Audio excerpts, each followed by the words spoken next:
white to play, and just like the previous case, you're forced to push the pawn, because if you're going to go king e7, if you're going to move the king forward, they always go rook e5 check, and in this case black can actually win, because after rook e5 check you're forced to go to the f file, and then black's king can come to d7. So black's king is very close, and black can get more than a draw, a win in this case.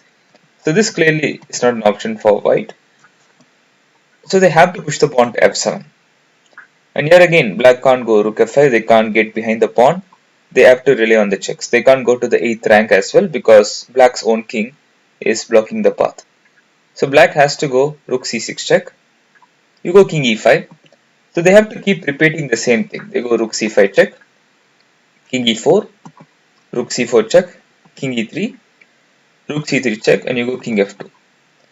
And it seems like after rook c2 check here, we cannot really escape the series of checks, but here is where we have a different plan.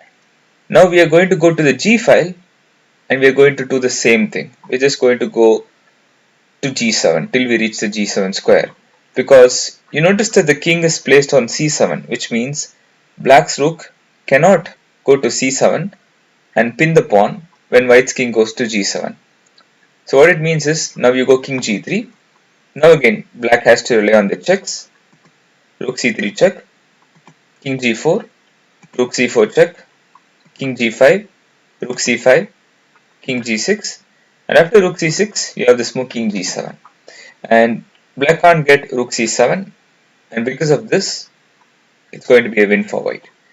And yeah, so there are no ways to go to f6, or there's no check, or there's no way to pin the pawn, and that's why this is completely winning for white.